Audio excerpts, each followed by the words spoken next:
fantástico, tá certo? E ó, agora 11 horas e 13 minutos, Dia da Paz, viu? Dia da Paz e gentileza nas escolas. E agora, gente, é uma data a ser comemorada no calendário oficial de eventos, né, aqui do Rio Grande do Norte, sempre no dia 20 de abril. A lei que trata do assunto foi publicada no Diário Oficial do Estado, tem como objetivos, né, desenvolver ações e campanhas educativas de conscientização e valorização da vida, dirigidas às crianças, aos adolescentes e à comunidade envolvida. E implantar também, gente, especialmente neste dia, ações voltadas à promoção da harmonia e da paz entre a comunidade escolar. E aí, para trazer esse importante tema à tona aqui no nosso Tribuna Livre, a gente vai conversar com a Letícia Segantini. Pois é, a Letícia, como eu já disse, né, antes do intervalo, é professora lá do SEI e vai trazer aí as perspectivas desta data que agora, Letícia, é oficial, né? Isso é muito bom, né? Traz um peso para a data. Seja muito bem-vinda. Bom dia para você. Obrigada. Prazer falar com vocês. E, de fato, agora é oficial e é muito importante, porque não são todas as escolas que têm trabalhos nessa perspectiva ou que conseguem fazer esse tipo de trabalho, né? Então, a partir desse momento que a gente consegue institucionalizar uma ação como essa, facilita, né, essa unidade entre as escolas. Letícia, vai oficializar um trabalho que já vem sendo realizado, né? Você sabe por que 20 de abril foi instituído? Por que esse dia? Se eu não me engano, tem relação com os ataques que já ocorreram em escolas em outros momentos, né? Tá. Então, de forma muito estratégica, pensada a reflexão sobre esse tema da violência dentro da escola. Afinal, a comunidade escolar, ela reflete a sociedade. Então, a violência é uma questão de segurança pública, não é de hoje, né, no nosso país. Então, querendo ou não, quando a gente pensa na escola, é uma ferramenta importantíssima de socialização, de desenvolvimento. E se a gente não trabalha isso dentro da escola, a gente vai trabalhar aonde, né? Eu acho que a gente não tem muito histórico, né, daqueles casos que acontecem fora, apesar de ter crescido e aumentado em outras regiões do Brasil. Isso. E também muito fora, né? A gente vê aquele pessoal que entra na escola e pá. Mas esse trabalho é essencial porque nas escolas públicas acontecem atritos quase que diários, né? A minha esposa trabalhava numa área da Secretaria de Segurança que chamava Direito do Aluno. Sim. Eu dizia, isso é uma delegacia de polícia, porque todo dia era um atrito de um professor com um aluno, aluno furava o pneu do carro de um, e brigava entre eles, enfim. Meninos estavam até armados em algumas escolas. Então, esse trabalho que o SEI vem realizando internamente, como é que ele é feito? São palestras? Qual é a mensagem para que se possa construir um estado de paz nas escolas, Letícia? Perfeito. De fato, a gente sabe que hoje não só necessário, é algo essencial fazer esse tipo de trabalho dentro da comunidade escolar e não é algo que o SEI faz de agora.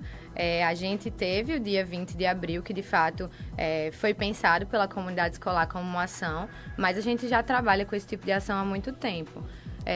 Por todas as práticas pedagógicas. Então, como é que a gente faz atualmente, né?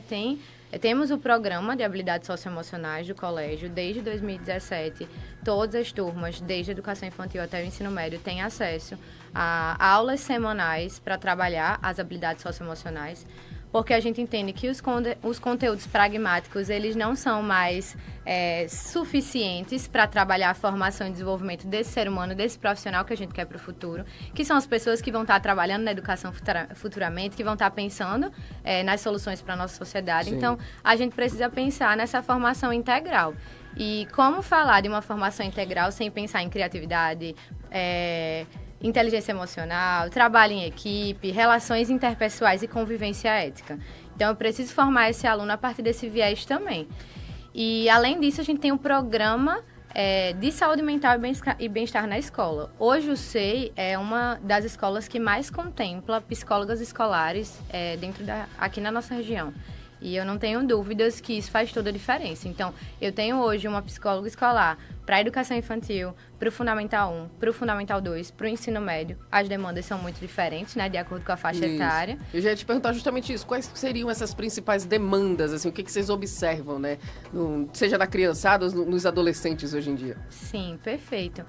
A gente sabe que saúde mental é uma questão que está em tona, inclusive, à tona, né? Inclusive, o tema integrador, que é o tema que rege as atividades práticas e pedagógicas da nossa escola, todos os anos a gente escolhe um tema e esse ano o que foi escolhido pelas diretoras pedagógicas é o tema da saúde mental e os entre parênteses, equilíbrios da contemporaneidade.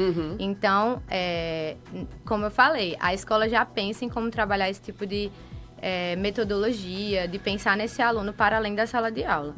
E aí, a gente tem várias demandas que aparecem. Tem as demandas de aprendizagem mesmo, que são aqueles alunos que têm alguma dificuldade específica, que têm alguma necessidade especial. Aquela velha aula de reforço, quando a gente tinha uma dificuldade, não, vamos fazer uma aulinha de reforço ali. Ou que precisa de algum acompanhamento porque está com alguma questão externa. A gente sabe que a saúde, como um todo, interfere na nossa aprendizagem. Então, se eu não estou bem em sala de aula, eu não consigo absorver aquele conteúdo da mesma forma.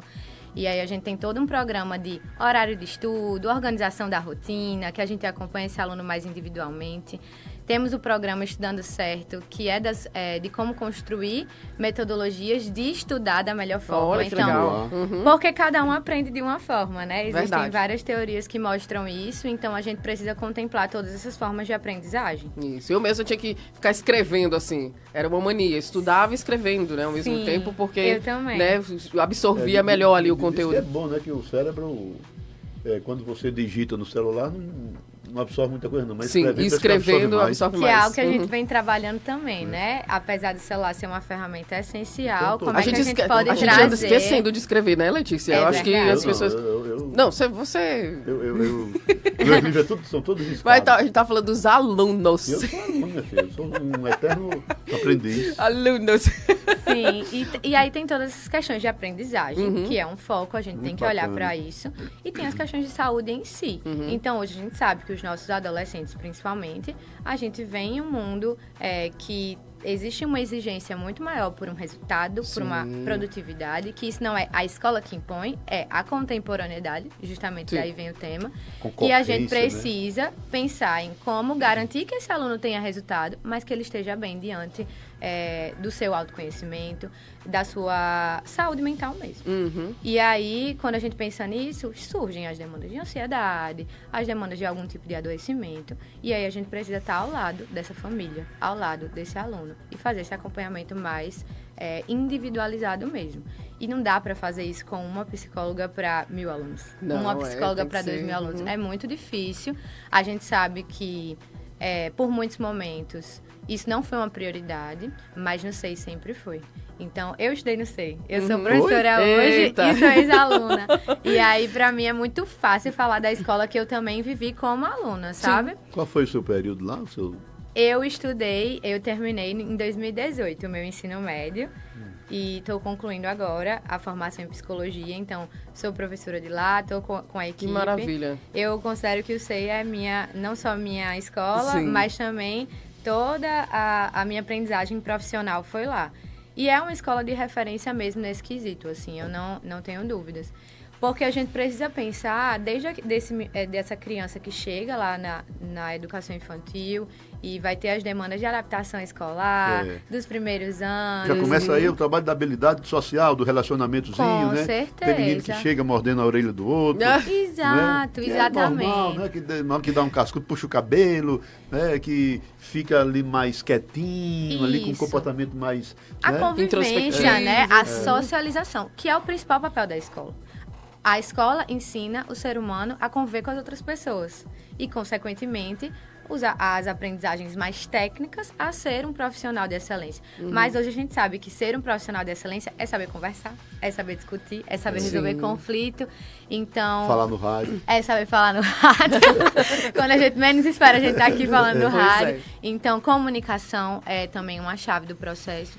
Isso influencia também nas outras disciplinas. Então, quando eu tenho um professor de geografia, de história, de matemática, que consegue trazer para a sala de aula esse tipo de dinâmica e trabalhar o aluno por todos esses vieses. Eu me lembrei de uma coisa, que você comentando isso, às vezes o aluno tem até vergonha de fazer uma pergunta, assim, né? Eu mesma, quando eu era mais nova, assim, eu ficava meio apreensiva, assim. Aí eu levantava o dedinho assim pra fazer a pergunta. Oi? Fechou? Fechou. Sim. Ou nem perguntava, né? Às Ou vezes, nem perguntava. Guardava a pergunta. Exato. Acontece muito. Aí a gente chegava depois, assim, aí chegava junto do professor depois. Não falava na frente da turma. Então, eu acho que é uma coisa que é legal, né? É bacana você ter essa abertura, assim, se sentir aberto pra isso, né? Nesse primeiro período, assim, né, da educação infantil, a ansiedade não é um problema. Né? Não chega a vir dessa forma. É tão mais física. o relacionamento e tal. Isso. Mas quando vai se aproximando do Enem, a ansiedade é o quesito número 1 que vocês enfrentam, que vocês trabalham mais, não sei. Eu acredito que sim. E aí não é só no sei, né? Como a gente está falando. É uma demanda da sociedade. É uma questão de saúde pública. A saúde mental do adolescente hoje. Então, a escola, ela tem um papel primordial no processo de garantir os encaminhamentos necessários para esse adolescente. Porque qual é o papel do psicólogo escolar? Observar aquilo e poder identificar e poder fazer o encaminhamento necessário. Porque quem vai trabalhar isso vai ser as equipes médicas, as equipes de psicologia, as equipes multidisciplinares, às vezes um TO, depende muito da demanda, né? Mas sim, hoje a gente acolhe crises de ansiedade, toda essa questão também com o Enem, e a gente faz um trabalho muito legal com os alunos do pré, para justamente prevenir que isso ocorra, né? E garantir que eles tenham um ambiente seguro. Seguro para poder buscar ajuda. Então, isso pra gente é o primordial. Quando a gente sente que o aluno tem segurança para chegar.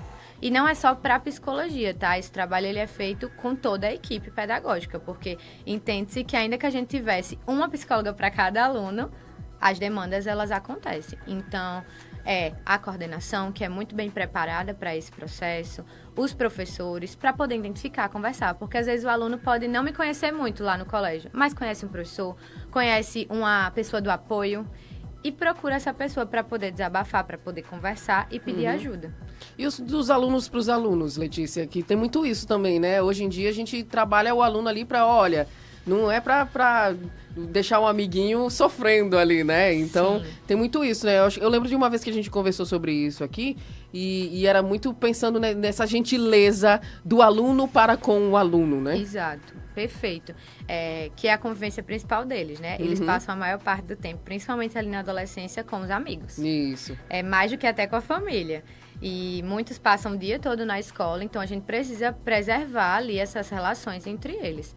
Hoje o SEI, ele conta com uma assessoria, com um grupo de convivência ética do Vera Cruz, que é muito importante também para essa dinâmica, que são profissionais que auxiliam a escola justamente nesses casos de conflitos mais preocupantes, né? Então, o conflito ele vai existir dentro do ambiente escolar.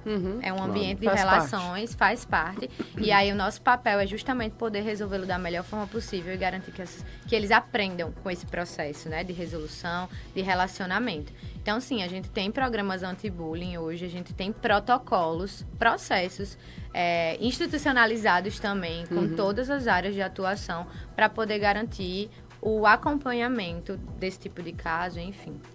É interessante o conselho, é interessante a orientação. Eu fui buscar minha neta na escola, Lívia. Ela gosta de jogar. Quando chega em casa, vovô, vamos jogar? Aí eu disse, ela não gosta de perder. Ela faz tudo para não perder. Sim. Fica danada. Competitiva. Fica danada, não perde. Aí eu disse, eu não vou jogar esse jogo com você não, Lívia. Por que, vovô? Porque da outra vez eu perdi. Eu só fiz perder, você ganhou todas. Ela disse, mas o importante não é ganhar. O importante é participar. Olha aí. A gente fica incutindo, né? Sim. Fica incutindo porque ela fica danada, disciplinando o jogo, faz tudo para não perder. Né? E eu, graças a Deus, cheguei hoje aqui muito bem de vida, graças a Deus, não tenho problema nenhum, mental nem nada, mas eu tive 3 grandes psicólogos desde menino na minha casa, né? Que era uma palmatória,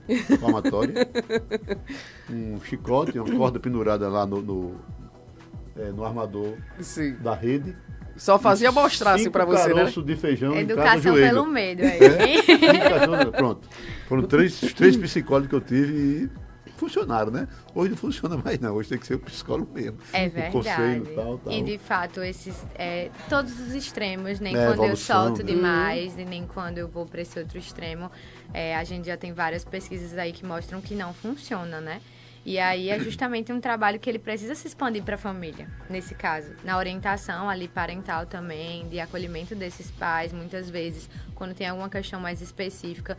Então, hoje a equipe, muitas vezes, faz esse acompanhamento de receber a família mesmo, de estar junto ali do lado, de conversar para também explicar, porque a gente sabe que não é simples e não é fácil também, às vezes, ter um filho, ter alguma questão mais específica.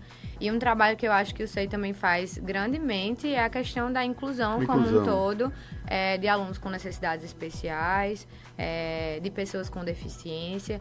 Então, hoje a gente também é uma escola que entende que é essencial e que faz parte, que é necessário, que não deve ser uma ação pontual, né? Sim. Então, se a gentileza... Faz com naturalidade, né, Letícia? Exato, faz com naturalidade e a gentileza ela não pode ser um plus. Ela tem que fazer parte desse processo.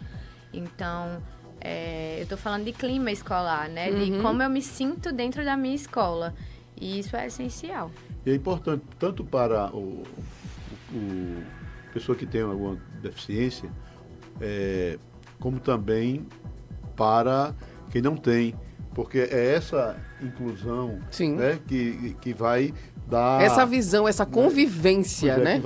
Que vai dar e vai fazer aflorar o sentimento de respeito, né, o sentimento de integração, o sentimento de colaboração, de apoio. E o menino que muitas vezes ficava à margem da escola vai se sentir normal, convivendo, brincando, jogando, estudando juntamente com os outros. De fato e né? Os outros também não querendo ficar acima do outro. É muito bacana. E eu acho que é o lugar que a gente vai mais ver os alunos como um todo na sua essência muito positiva.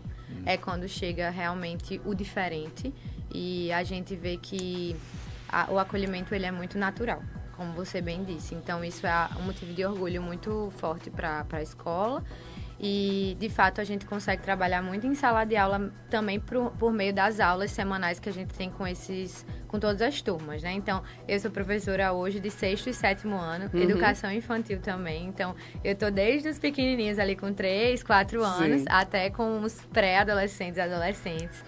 Então, eu consigo acompanhar aí essas faixas etárias. A transformação, né? E ver as diferenças das demandas. Então, lá na educação infantil, às vezes as meninas... Tem a brincadeira de, não sou mais sua amiga, sou sua amiga. Então, algumas coisas que a complexidade é muito, muito diferente, né? E aí eu chego lá no 6º, 7º ano, e aí já vem várias outras demandas da puberdade, dos relacionamentos, do estudo em si, né? Sim. Que quando eles vão crescendo, eles vão se deparando com essa responsabilidade muito maior. E é um desafio, porque hoje a gente ainda tem uma sociedade que é muito regida pela nota e por esse resultado concreto. Então, como é que eu vou fazer com que esse aluno entenda que aquela nota ele não necessariamente define ele e que ele tem as potencialidades para recuperá-la? Então, tudo isso é trabalhado em sala de aula também. Falando em nota, Letícia, lembrei dos papais, que às vezes tem papai aí que exige, papai, não tô falando papais no plural, né, assim, né, do papai e mamãe aqui junto, né? Que às vezes tem, assim, umas exigências, né, e acaba impondo essa questão da nota, né, no filho ali. Como é que tá os papais hoje? Como é que eles se apresentam? Eu tenho marcas na cabeça por conta das notas. Edivan. Que tirava. Vem cá, vem aqui. Né? É difícil, principalmente quando eles sabem que eles realmente estão fazendo o papel deles. Sim. Quando eles sabem que eles não estão fazendo o papel deles, aí eles têm a consciência também, Muitos cientistas que mudaram o mundo com as suas descobertas foram quase zero na escola. É verdade. Sim. Eu acho que o ponto principal que a gente vem tentando trabalhar é esses modelos de aprendizagem, que de fato a escola ainda tem muito a trabalhar, muito a se transformar. E o SEI sempre está um pezinho à frente ali nessas inovações. E aí eu fico pensando, né, como é que eu vou trabalhar com esse aluno e entender que às vezes o professor que passa um slide, ele contempla uma parte da turma, mas outra turma não consegue naquela metodologia, né? Então a gente vem tentando diversificar muito as metodologias para contemplar o máximo de alunos possíveis. E as famílias, a gente precisa ser parceiro. Então, a família tem que ser parceiro da escola. Eu acho que o Dia da Gentileza lá no SEI foi a mostra perfeita. Como foi? Como é? Foi muito legal. A gente, na verdade, os próprios pais começaram a fazer uma mobilização nos grupos de WhatsApp, que a gente sabe que hoje é muito comum, né? Todas as turmas têm o grupo dos pais, o grupo das mães. Eles começaram a mobilizar. A escola também começou a mobilizar com o Grêmio Estudantil. E a gente juntou tudo e falou, então vamos fazer uma coisa bem legal. E aí, mandamos na agenda que ia ser um dia voltado para ações de gentileza. Diversos alunos levaram lembrança para os professores, cestinha com coisas para distribuir na escola. Plaquinhas de ganhe um abraço, ganhe um sorriso. Dê um bom dia. Exatamente. Então, a gente recebeu os alunos em todas as portarias com esse tipo de movimentação. De suma importância, né? Afinal de contas, a gente passa ali um tempão na nossa vida na escola, né? Tá ali convivendo, né? É que nem a gente... Quando você tá na escola, aí você passa grande parte da sua vida na escola. Quando você começa a trabalhar, você passa grande parte da sua vida trabalhando no seu emprego. Então, assim, são ambientes que a gente tem que estar se sentindo bem, tem que estar, né, positivo ali, para que a gente possa render, para que a gente possa, enfim, ter uma perspectiva boa ali de tudo que está acontecendo, né? Ainda mais no ambiente escolar. Letícia, quero te agradecer. Muito obrigada, viu, pela sua presença aqui no nosso programa, trazendo aí essa perspectiva desse dia tão importante, que agora está oficial. Todo dia 20 de abril, com certeza vai ter aí uma comemoração, vai todo mundo se mobilizar para que a gente possa comemorar esse dia da paz e da gentileza nas escolas. Muito obrigada, viu? Muito obrigada também, foi um prazer.